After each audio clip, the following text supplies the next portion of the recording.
کتوں کے بھونکنے کی آوازیں معدوم ہو گئیں۔ اسے تھوڑی ہی دیر بعد قدموں کی ہلکی چاپ سنائی دینے لگی۔ ان آوازوں سے صاف لگ رہا تھا کہ کوئی اس طرف آ رہا تھا۔ قدموں کی آواز نمایاں ہوتی جا رہی تھی۔ آوازیں جیسے جیسے قریب آتی جا رہی تھیں، زریاب کے دل کی دھڑکن تیز ہوتی جا رہی تھی، اور بالآخر قدموں کی وہ چاپ اس کے قریب آ کر رک گئی۔ زریاب آنکھیں پھاڑ پھاڑ کر دیکھنے لگی، لیکن تاریکی میں اسے کچھ بھی دکھائی نہیں دے رہا تھا۔ لیکن وہ شخص جس طرح تاریکی میں چلتا ہوا وہاں آ کر رکا تھا، اس سے اندازہ ہوتا تھا کہ وہ تاریکی میں بھی دیکھ سکتا تھا۔ وہ اندھیرے میں اس سے ٹکرا کر بھی گزر سکتا تھا، لیکن وہ اس طرح اس کے قریب رکا تھا جیسے اسے دیکھ رہا ہو۔ دفعتاً زریاب کو یوں لگا جیسے اس کی آنکھوں کے سامنے سورج طلوع ہو گیا ہو۔ بڑی تیز روشنی تھی۔ روشنی براہ راست اس کے چہرے پر پڑ رہی تھی۔ اس نے آنکھیں بند کر لی۔ روشنی اس کے چہرے سے ذرا سی سرک گئی۔ زریاب نے آنکھیں کھولی۔ دیر تک تاریکی میں رہنے سے روشنی سے مانوس ہونے میں اسے خاصا وقت لگا۔ وہ اپنے سامنے کھڑے ہوئے شخص کو دیکھ رہی تھی۔ وہ خاصا دراز قامت تھا، اور اس کی طرف دیکھنے کے لیے زریاب کو گردن خاصی موڑنی پڑی تھی۔ اس شخص کے ہاتھ میں ٹارچ تھی، جس کی روشنی ایک بار پھر براہ راست زریاب کے چہرے پر پڑنے لگی تھی۔ وہ شخص اس کے سامنے بیٹھ گیا۔ اس کے دوسرے ہاتھ میں چاقو دیکھ کر زریاب کی آنکھوں میں خوف گہرا ہو گیا۔ چاقو ٹارچ کی روشنی میں چمک رہا تھا۔ زریاب اس شخص کے چہرے کی طرف دیکھنے لگی۔ روشنی کے پس منظر میں اس شخص کا چہرہ بڑا پراسرار لگ رہا تھا۔ میں تمہارے منہ میں ٹھسا ہوا کپڑا نکال رہا ہوں، شور مچانے کی کوشش مت کرنا۔ زریاب خوفزدہ نظروں سے اس کی طرف دیکھتی رہی۔ اس شخص نے چاقو والا ہاتھ اس کے چہرے کی طرف بڑھایا۔ زریاب کی وحشت بڑھ گئی۔ وہ اپنے چہرے کے عین سامنے چاقو کو دیکھ رہی تھی۔ اس شخص نے زریاب کے منہ سے کپڑا نکال لیا۔ زریاب کے منہ سے اس قدر طویل اور گہرا سانس نکلا جیسے غبارے میں بھری ہوا نکل گئی ہو۔ کون ہو تم؟ دوست، ڈرنے کی ضرورت نہیں ہے۔ دوست؟ لیکن یہ کیا طریقہ؟ مجبوری تھی۔ اگر ہم اس طریقے پر عمل نہیں کرتے تو تمہیں وہاں سے کبھی نہیں نکال سکتے تھے۔ مگر تم ہو کون؟ اور مجھے وہاں سے اس طرح کیوں نکالا گیا ہے؟ یہ کون سی جگہ ہے؟ میرا نام زرمق ہے۔ تم وہاں خطرے میں تھی، اس لیے تمہیں وہاں سے نکال لیا گیا۔ اس کوشش میں میرا ساتھی مارا جا چکا ہے۔ اسے خونخوار کتوں نے ادھیڑ کے رکھ دیا۔ ایسی بھیانک موت میں نے پہلے کبھی نہیں دیکھی۔ ایک انسان کو دو خونخوار کتے جس طرح چیر پھاڑ رہے تھے نا، اس کا تم تصور بھی نہیں کر سکتی۔ لیکن تم کون ہو؟ تمہارے حویلی سے کیا تعلق ہے؟ اپنا نام تمہیں بتا دیا ہے، دوسرے سوالوں کے جواب بعد میں دوں گا۔ زرمق نے کہتے ہوئے ٹارچ کی روشنی اس کے پیروں پر ڈالی اور چاقو کی نوک اس کے پیروں پر لپٹی ہوئی رسیوں میں پھنسا کر زوردار جھٹکا دیا۔ رسیاں کٹ گئیں۔ زرمق اٹھ کر زریاب کی پشت پر پہنچا اور کلائیوں کی رسیاں بھی کاٹ دیں۔ پھر اسے بازوؤں سے پکڑ کر اٹھا لیا۔ تمہیں جو تکلیف اٹھانی پڑی اس کے لیے میں معذرت خواہ ہوں۔ ہمارا منصوبہ یہ تھا کہ خاموشی سے تمہیں وہاں سے نکال لائیں گے، لیکن اس بدرو کی اولاد خامس کو پتہ چل گیا۔ خامس اور گوپانگ نے ہمیں روکنے کی کوشش کی۔ اس نے ہم پر کتے بھی چھوڑ دیے۔ میرا ساتھی انہیں دھوکہ دینے کے لیے دوسری طرف سے بھاگ نکلا اور میں تمہیں یہاں لے آیا۔ مجھے معلوم تھا کہ میرا ساتھی خطرے میں ہے، اسے میری مدد کی ضرورت تھی۔ میں نے تمہیں یہاں ڈال کر ہاتھ پیر باندھ دیے اور منہ میں اپنا رومال ٹھونس دیا۔ یہ سب کچھ اس لیے کیا گیا کہ ہوش میں آنے کے بعد تم چیخنا چلانا نہ شروع کر دو یا یہاں سے کہیں جانے کی کوشش نہ کرو۔ ان بھول بھلائیوں میں اگر کوئی پھنس جائے تو وہ باہر نہیں نکل سکتا۔ یہ کون سی جگہ ہے؟ کیا حویلی کا کوئی تہہ خانہ؟ ہاں، تمہیں یہاں چھوڑنے کے بعد میں دوبارہ باہر چلا گیا۔ خامس اور اس کے خونخوار کتے میرے ساتھی کی تلاش میں تھے۔ میں ایک عمارت کی برجی پر چڑھ گیا۔ میرا ساتھی بھی دوڑتا ہوا اسی طرف آ رہا تھا۔ خامس اور کتے بھی اس کے تعاقب میں تھے۔ خامس بھاری بھرکم ہونے کے باوجود کتوں سے زیادہ تیزی سے دوڑ رہا تھا۔ اس نے کئی گز دور سے میرے ساتھی پر چھلانگ لگا دی۔ وہ نیچے گرا۔ اس نے سنبھل کر خامس کو زوردار کک لگائی اور خود اس کی طرف چھلانگ لگانا ہی چاہتا تھا کہ ان خونخوار کتوں نے اسے دبوچ لیا۔ خامس چند قدم کے فاصلے پر کھڑا چیخ چیخ کر کتوں سے کہہ رہا تھا اور کتے لپک لپک کر میرے ساتھی پر حملہ کر رہے تھے۔ میرے ساتھی کی بھیانک چیخوں سے فضا گونج رہی تھی۔ وہ لہو لہان ہو گیا، پھر وہ زمین پر گر گیا۔ کتے اپنے نوکیلے پنجوں اور خونخوار دانتوں سے اسے ادھیڑنے لگے۔ میں دور کھڑا بے بسی سے سب کچھ دیکھ رہا تھا، پر اپنے ساتھی کی کوئی مدد نہیں کر سکتا تھا۔ ایسی بھیانک اور اذیتناک موت میں نے کبھی نہیں دیکھی۔ اگر وہ کتے نہ ہوتے تو میں بھی خامس سے بھڑ جاتا۔ پھر دفعتاً میں نے خامس کو چونکتے دیکھا۔ اس نے شاید آس پاس میری موجودگی محسوس کر لی تھی۔ وہ بہت ہی عجیب اور پراسرار آدمی ہے۔ اس میں واقعی کوئی بدرو حلول کر چکی ہے۔ وہ چاروں طرف دیکھ رہا تھا، پھر وہ اس عمارت کی طرف آنے لگا جس کی برجی پر میں موجود تھا۔ وہ چیخ چیخ کر کتوں سے بھی کچھ کہہ رہا تھا، لیکن کتے اپنے شکار کے بخیے ادھیڑنے میں مصروف تھے۔ کم از کم اس وقت وہ خامس کا کوئی حکم ماننے پر تیار نہیں تھے۔ میں فوراً وہاں سے اتر کر اس عمارت کی پچھلی طرف چلا آیا اور خفیہ راستے سے یہاں آ گیا۔ خامس ابھی تک مجھے تلاش کرتا پھر رہا ہوگا۔ ہو سکتا ہے کچھ دیر کے بعد حویلی کے باہر بھی ہماری تلاش شروع ہو جائے، اس لیے ہمیں جلد از جلد یہاں سے نکل جانا چاہیے۔ پر کہاں؟ محفوظ جگہ پر۔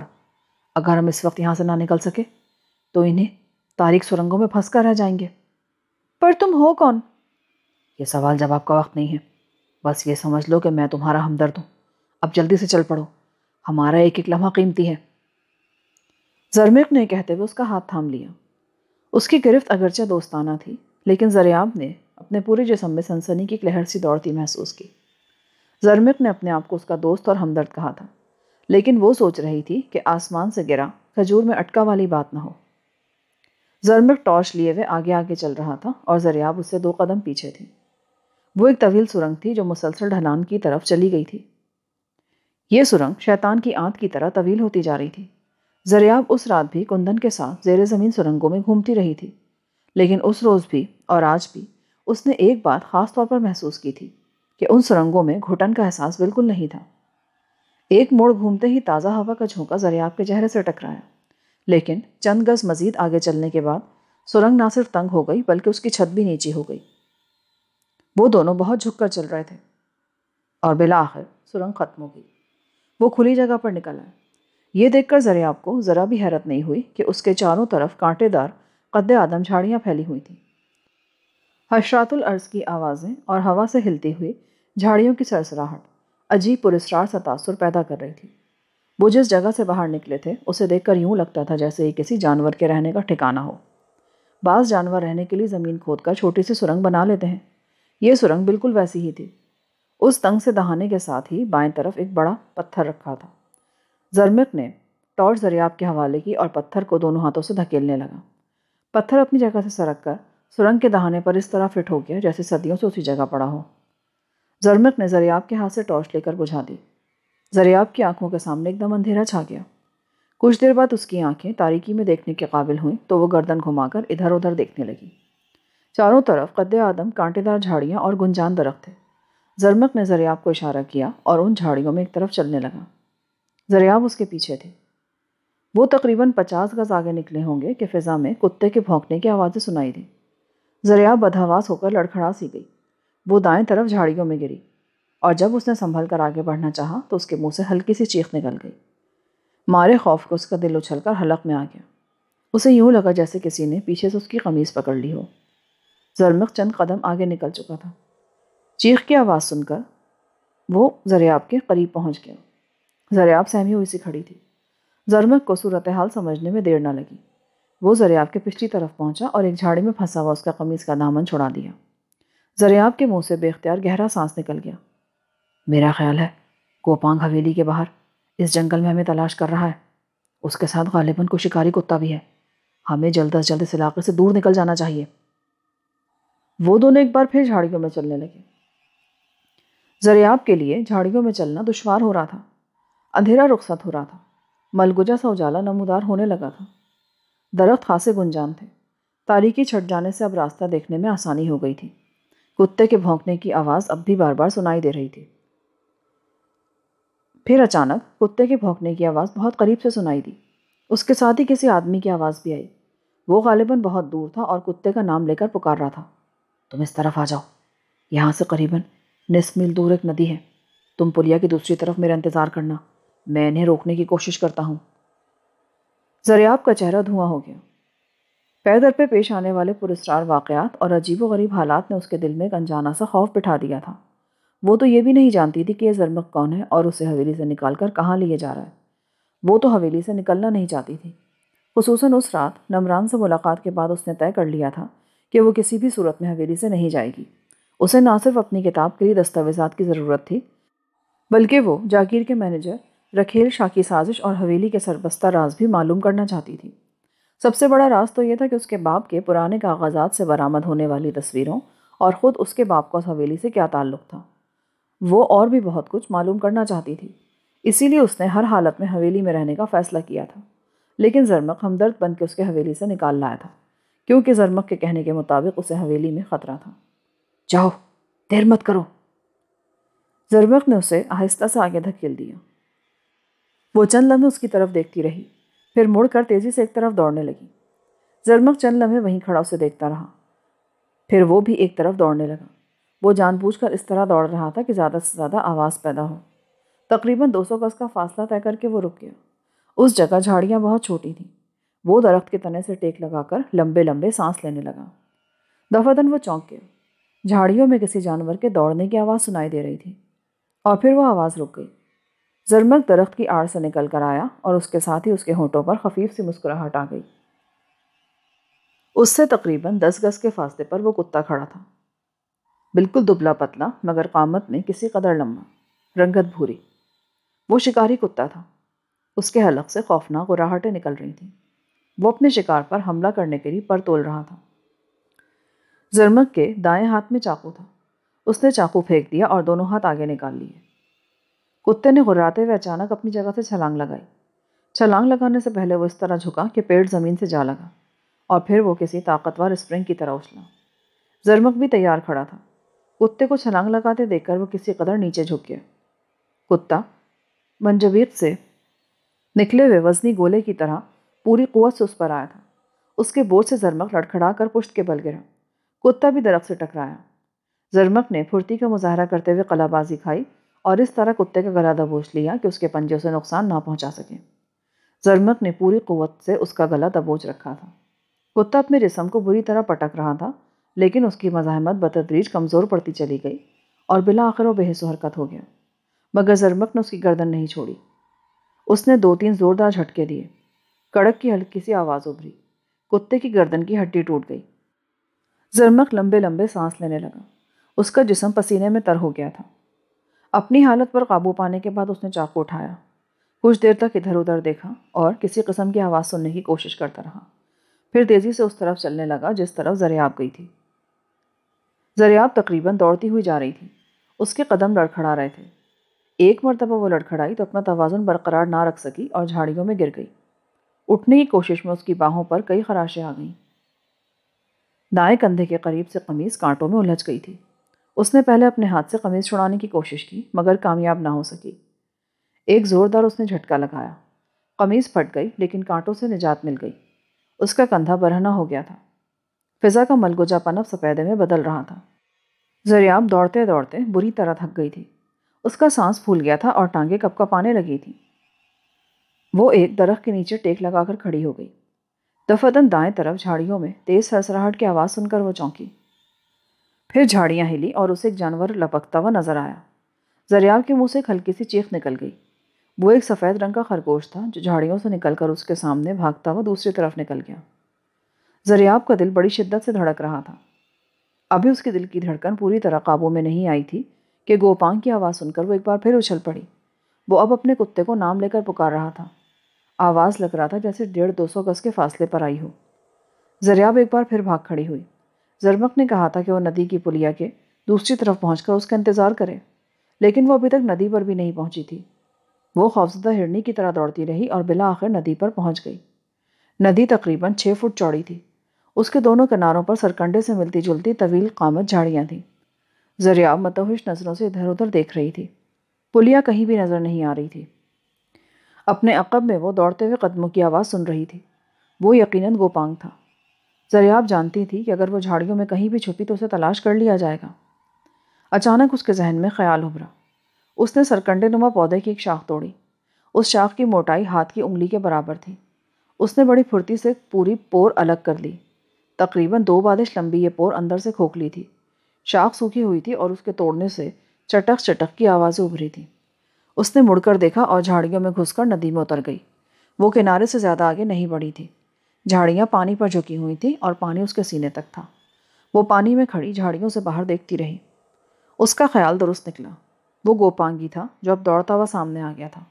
وہ ندی کے کنارے سے تقریباً 10 گز کے فاصلے پر رک گیا۔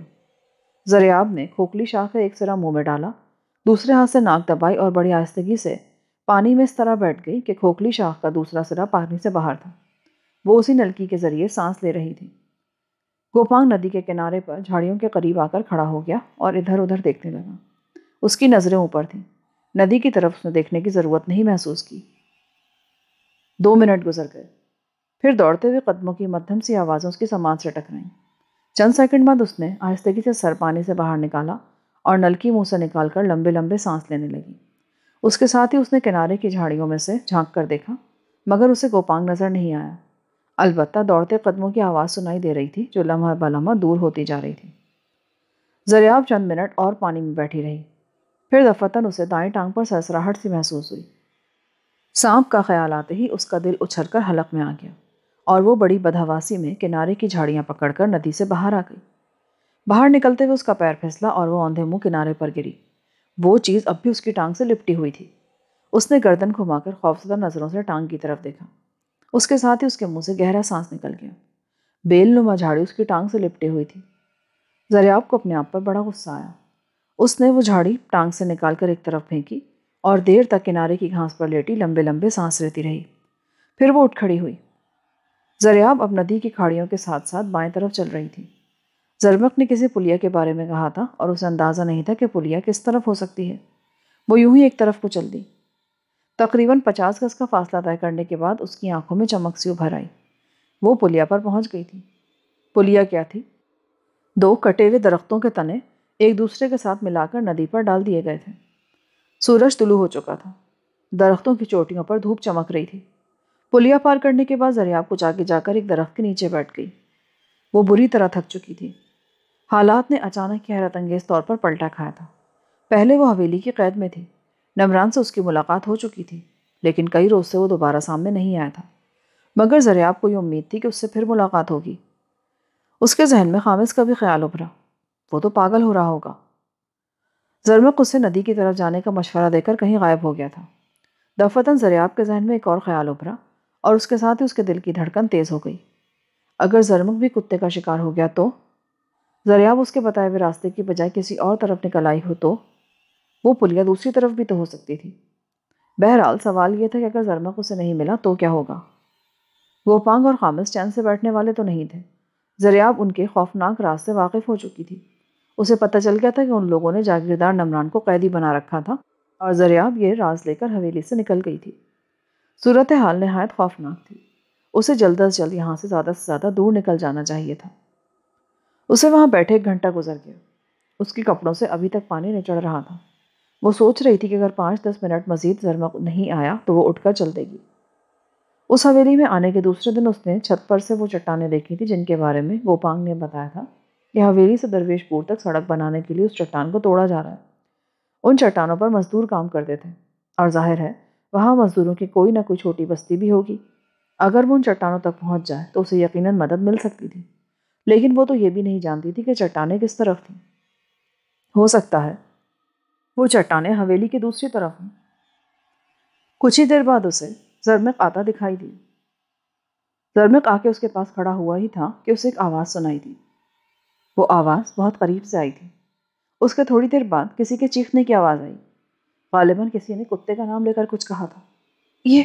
یہ خامس ہے۔ یہاں رک جاؤ، زرمق نے کہا اور پھرتی سے جیب سے چاقو نکال لیا۔ وہ بڑے پھرتیلے انداز میں ادھر ادھر دیکھ رہا تھا۔ زریاب ایک درخت کے تنے سے ٹیک لگا کر اپنے بے ربط نفس پر قابو پانے کی کوشش کرنے لگی۔ تقریباً 5 منٹ گزر گئے اور پھر وہ سامنے آ گیا۔ خامس گھوڑے پر سوار تھا اور اس کے ساتھ ساتھ کتا دوڑ رہا تھا۔ یہ انہی خوخار کتوں میں سے ایک تھا جو زریاب نے اس روز حویلی میں دیکھے تھے۔ کتا کئی فٹ لمبی چھلانگیں مارتا زرمق کی طرف دوڑنے لگا۔ زرمق نے چاقو ایک مخصوص انداز میں پکڑ رکھا تھا۔ اس کی نظریں کتے پر مرکوز تھیں۔ کتا تقریباً 10 گز دور تھا کہ زرمق کا ہاتھ حرکت میں آیا۔ چاقو اس کے ہاتھ سے بجلی کی طرح نکل کر کتے کی طرف لگا اور پھر دوسرے ہی لمحے کتے کے حلق سے خوفناک غراہٹ نکلی۔ وہ زمین پر گر کر تڑپنے لگا۔ چاقو دستے تک اس کے حلق میں پیوست تھا۔ خامس قریب پہنچ گیا تھا۔ اس نے کتے پر سے زرمق پر چھلانگ لگا دی۔ زرمق نے اسے ہاتھوں پر روکا اور سر سے اوپر اٹھا کر ایک طرف پٹک دیا۔ زریاب کی آنکھیں حیرت سے پھیل گئیں۔ زرمق نے کس قدر آسانی سے خامس جیسے دیوزاد کو اٹھا کر دور پھینک دیا تھا۔ خامس دیوقامت ہونے کے باوجود حیرت انگیز طور پر پھرتیلا ثابت ہوا۔ اس نے اٹھنے میں 1 سیکنڈ کی دیری نہیں لگائی۔ وہ سنبھلتے ہی زرمق پر جھپٹا۔ اس کی لات زرمق کی پسلیوں میں لگی۔ وہ لڑکھڑا کر کئی قدم پیچھے ہٹ گیا۔ خامس پھر اس کی طرف لپکا۔ زریاب اچھی طرح جانتی تھی کہ اگر زرمق شکست کھا گیا تو خود اس کا بچنا بھی مشکل ہو جائے گا، لہٰذا اس نے بھی خامس کے خلاف کارروائی میں حصہ لینے کا فیصلہ کیا۔ وہ مارشل آرٹ کی ماہر تھی۔ موجودہ صورتحال نے اس میں کچھ ہمت پیدا کر دی تھی، اور وقت کا تقاضا بھی یہی تھا کہ وہ بھی کچھ کر دکھائے۔ وہ درختوں کی آڑ سے نکل آئی۔ ادھر! اس نے خامس کو متوجہ کیا۔ خامس اس کی طرف مڑا۔ اس نے زریاب کو پہلے نہیں دیکھا تھا۔ اس کی آنکھوں میں الجھن سی تیر گئی۔ زریاب نے اس موقع سے پورا فائدہ اٹھایا اور پوری قوت سے اچھل کر خامس کو فلائنگ کک لگائی۔ اس کا ایک پیر خامس کے سر پر اور دوسرا گردن پر لگا۔ وہ بلبلاتا ہوا نیچے گر گیا۔ اسی دوران زرمق کو بھی سنبھلنے کا موقع مل گیا، اور پھر ان دونوں نے خامس کو چھانپ لیا۔ خامس بڑا سخت جان ثابت ہوا۔ اسے ڈھیر کرنے میں 10 منٹ لگے۔ مر گیا کیا؟ نہیں، ایسے لوگ آسانی سے نہیں مرا کرتے، خامس نے جواب دیا، اور مردہ کتے کے گلے میں پیوست چاقو نکال کر خامس کے کپڑوں سے صاف کرنے لگا۔ خامس بے ہوش تھا اور کتے کی لاش کے قریب ہی پڑا تھا۔ زرمق نے چاقو بند کر کے جیب میں رکھا اور کچھ دور گھاس چرتے ہوئے گھوڑے کو پکڑ لیا۔ وہ دونوں گھوڑے پر سوار ہو گئے۔ زریاب پیچھے تھی اور قدرے آگے کو جھکی ہوئی زرمق سے لپٹی ہوئی تھی۔ تقریباً 2 گھنٹے کے سفر کے بعد وہ جنگل سے نکل آئے۔ آگے بنجر زمین تھی اور پھر کھیتوں کا سلسلہ شروع ہو گیا تھا۔ وہ ایک چھوٹی سی بستی سے کتراتے ہوئے نکل گئے اور مزید 1 گھنٹے کے سفر کے بعد ایک بہت بڑے کھنڈر کے قریب پہنچ گئے۔ یہ کھنڈر ایک ٹیلے پر تھا۔ کسی زمانے میں یہ کوئی بہت شاندار عمارت رہی ہوگی۔ زرمق نے تقریباً 200 گز دور ہی ٹہلی کے ایک درخت کے نیچے گھوڑا روک دیا۔ درخت کے سائے میں ایک عورت بیٹھی تھی۔ سفید لبادے میں لپٹی ہوئی اس عورت کا چہرہ سفید چادر میں چھپا ہوا تھا۔ زریاب گھوڑے سے اتر آئی۔ درخت کے نیچے بیٹھی عورت اٹھ کر کھڑی ہو گئی۔ اس نے چہرے سے چادر ہٹا دی۔ زریاب نے اس کی طرف دیکھا تو وہ اچھل پڑی۔ وہ کندن تھی جو مسکراتی نظروں سے اس کی طرف دیکھ رہی تھی۔ تم؟ ہاں، میں کندن، لیکن تم اتنی خوفزدہ کیوں ہو؟ زریاب جواب دینے کے بجائے کندن کے چہرے کو گھورتی رہی۔ پھر اس نے ٹیلے پر کھنڈروں کی طرف دیکھا۔ اس کی نظریں رینگتی ہوئی زرمق کے چہرے تک گئیں۔ تم مجھے یہاں کیوں لائے ہو؟ آقا زادی کے حکم پر۔ حویلی میں تمہاری زندگی خطرے میں تھی۔ آقا زادی کا حکم تھا کہ تمہیں ہر قیمت پر حویلی سے نکال لیا جائے۔ آقا زادی؟ تمہیں شاید اب تک یقین نہیں آیا۔ کندن کے ہونٹوں پر مسکراہٹ گہری ہو گئی۔ میں بھی تمہاری اور زرمق کی طرح گوشت پوست کی انسان ہوں۔ آؤ، مجھے چھو کر دیکھ لو۔ زریاب کی آنکھوں میں الجھن تیر گئی۔ اس نے زرمق کی طرف دیکھا اور پھر کندن کے چہرے پر نظریں جما دیں۔ وہ اس کے ہاتھ کو چھونے کے بجائے اس نے پوچھا، 10 سال پہلے کیا ہوا تھا؟ اوہ، 10 سال پہلے؟ تمہیں کیا معلوم ہے؟ کندن کا چہرہ دھواں ہو گیا۔ 10 سال پہلے تم نے رکھیل شاہ سے اپنی جان بچانے کے لیے حویلی کی فصیل سے چھلانگ لگا دی تھی۔ تمہاری لاش شاید جنگلی جانور گھسیٹ کر لے گئے تھے، جس کا کوئی سراغ نہیں مل سکا۔ اوہ، تم تو بہت کچھ جان چکی ہو۔ یہ باتیں یہاں کھڑے رہ کر نہیں ہو سکتی۔ آؤ، اطمینان سے بیٹھ کر بات کریں۔ زرمق، سدو کہاں ہے؟ وہ ہم سے بچھڑ گیا آقا زادی۔ میری آنکھوں کے سامنے خامس کے خونخوار کتوں نے اسے چیر پھاڑ ڈالا، اور میں اس کی کوئی مدد نہیں کر سکا۔ اوہ بیچارہ۔ ٹھیک ہے، تم جاؤ، میں بھی زریاب کو لے کر جا رہی ہوں۔ زرمق گھوڑے پر بیٹھ گئی۔ اس نے زریاب کی طرف دیکھا اور گھوڑے کو ہلکی سی ایڑ لگا دی۔ گھوڑے کا رخ کھنڈرات والے ٹیلے کی دائیں طرف تھا۔ وہ کچھ دیر تک زرمق کو دیکھتی رہی اور پھر کھنڈروں کی طرف دیکھنے لگی۔ چلو زریاب، یہاں زیادہ دیر کھڑے رہنا مناسب نہیں ہے۔ کندن کی آواز سن کر وہ چونکی۔ کندن مسکراتی ہوئی ایک طرف چلنے لگی۔ زریاب بھی اس کے پیچھے چل پڑی۔ زریاب کا خیال تھا کہ کندن بھی اسی طرف جائے گی جس طرف زرمق کیا تھا، لیکن اس کا خیال غلط نکلا۔ اس کا رخ کھنڈر والے ٹیلے کی طرف تھا۔ زریاب اس کے پیچھے خاموشی سے چل رہی تھی۔ بالآخر وہ کھنڈروں میں پہنچ گئی۔ چمکتی دھوپ میں کھنڈر تپ رہے تھے۔ یہ عمارت سرخ پتھروں سے تعمیر کی گئی تھی۔ شکستہ دیواریں اور بلند و بالا ستون چمکتی ہوئی دھوپ میں عجیب پراسرار تاثر دے رہے تھے۔ کندن ان کھنڈروں میں اس طرح چل رہی تھی جیسے ان کھنڈروں میں یہ تمام راستے اس کے دیکھے بھالے ہوں۔ وہ زریاب سے چند قدم آگے تھی۔ زریاب کو یوں لگ رہا تھا جیسے وہ کسی قدیم شہر کی تنگ و تاریک گلیوں میں گھوم رہی ہے۔ ایک جگہ وہ رک گئی۔ بکھرے ہوئے پتھروں میں ایک جگہ کسی جانور کا مجسمہ پڑا تھا۔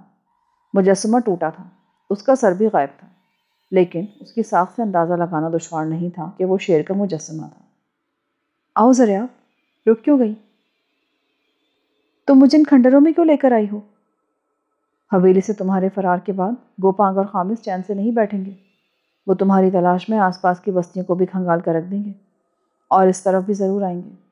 یہ کھنڈرات ہمارے لیے محفوظ ترین پناہ گاہ ثابت ہوں گے۔ یہاں وہ ہمارا سراغ نہیں لگا سکیں گے۔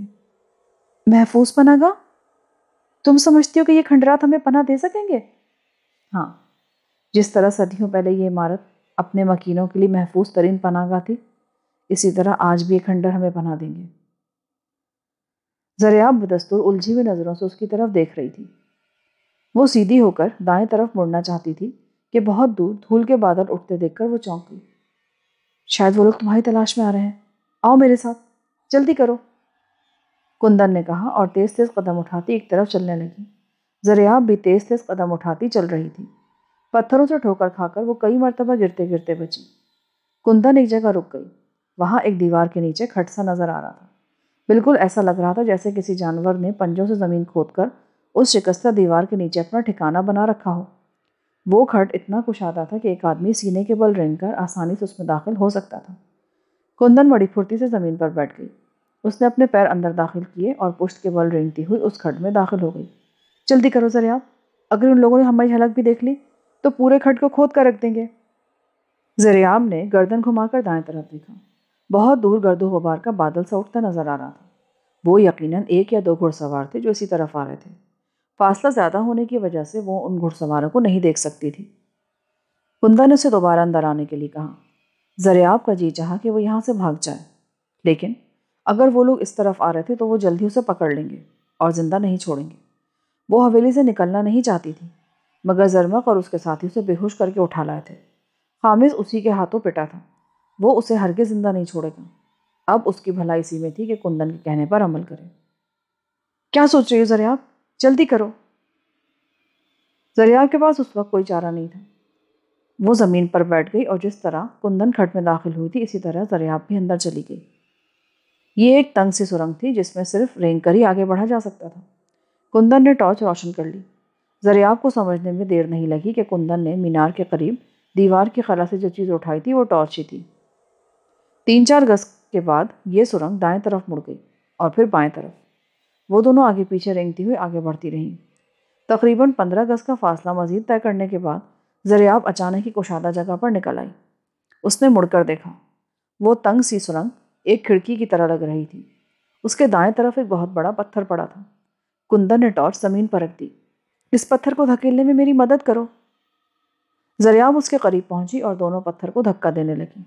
پتھر سرکتا ہوا سرنگ کے کھڑکی نما دہانے پر اس طرح فٹ ہو گئے جیسے اسی جگہ سے نکالا ہو۔ کندن نے ٹارچ اٹھائی اور وہ دونوں کشادہ سرنگ میں چلنے لگی۔ بل کھاتی سرنگ ایک جگہ ختم ہو گئی۔ آگے ایک بہت بڑا ہال تھا۔